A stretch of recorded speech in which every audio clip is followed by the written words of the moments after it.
Shalom dan selamat pagi bagi kita semua.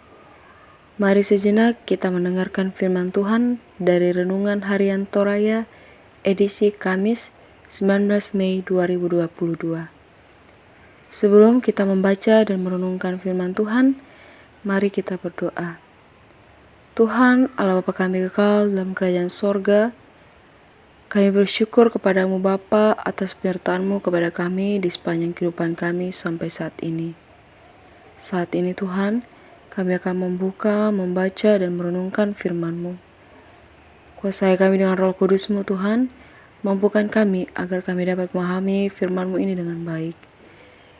Inilah yang menjadi doa kami Tuhan, di dalam nama Tuhan Yesus, kami sudah berdoa dan mengucap syukur. Amin. Bacaan firman Tuhan kita pada pagi hari ini terdapat dalam Amsal pasal 2 ayat 1 sampai 9. Amsal pasal 2 ayat 1 sampai 9 berbunyi demikian.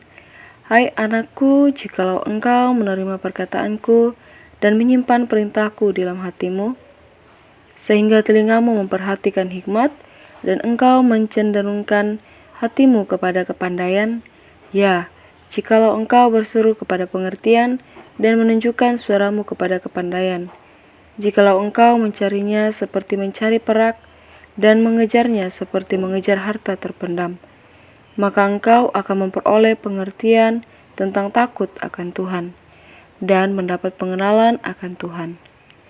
Karena Tuhanlah yang memberikan hikmat, dari mulutnya datang pengetahuan dan kepandaian.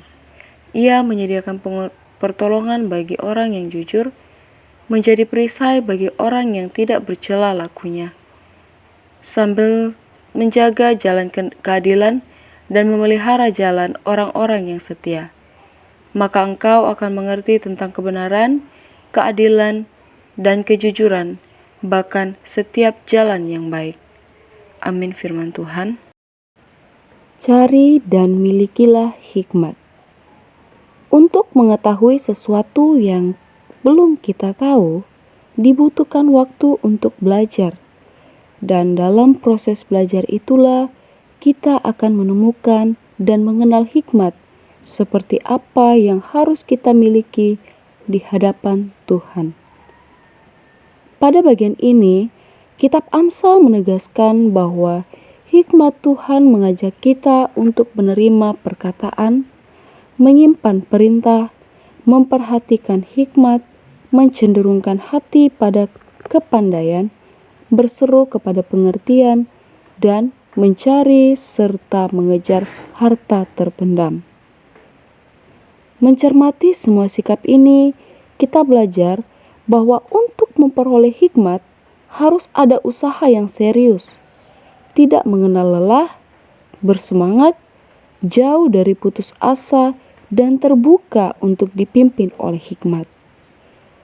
Hikmat diibaratkan perak dan harta terpendam yang dapat kita gali lewat sering membaca, melihat, dan mempelajari firman Tuhan.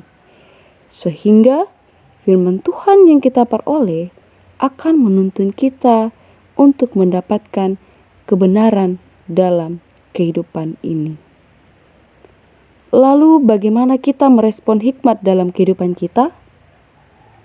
Kita hendaknya menghayati bahwa hikmat bersumber dari Allah, sehingga kita perlu menyediakan waktu untuk mendengarkan firman-Nya dengan sungguh-sungguh. Selain itu, kita perlu membuka hati dan pikiran kita, mempelajari firman Tuhan. Kita perlu menyediakan waktu untuk bersekutu dengan Tuhan di dalam doa dan persekutuan pribadi, serta melakukan firman Tuhan setiap hari. Dengan hikmat, kita akan dimampukan untuk membuat keputusan dengan baik, benar dan tepat, untuk dapat membedakan yang mana yang baik dan mana yang jahat, mana yang harus dilakukan dan mana yang tidak. Karena itu, carilah dan milikilah hikmat. Amin. Demikianlah firman Tuhan yang boleh kita dengarkan pada hari ini. kiranya dapat tertanam baik dalam hati dan pikiran kita dan dapat kita lakukan dalam kehidupan kita hari lepas hari. Mari kita berdoa. Tuhan Allah Bapa kami kekal dalam kerajaan sorga, kami bersyukur Tuhan bahwa pada pagi hari ini kami boleh mendengarkan kebenaran firman-Mu. Biarlah Tuhan firman-Mu ini mengajarkan kami untuk memahami bahwa hikmat daripada-Mu Tuhan yang dapat menuntun kami menjalani kehidupan kami hari lepas hari dengan baik. Kiranya Tuhan, Roh Kudus-Mu menuntun kami sepanjang kehidupan kami. Tuhan, inilah menjadi doa kami, bukan kehendak kami yang jadi, namun kehendak-Mu yang jadi. Di dalam nama Tuhan Yesus, kami sudah berdoa dan mengucap syukur. Amin.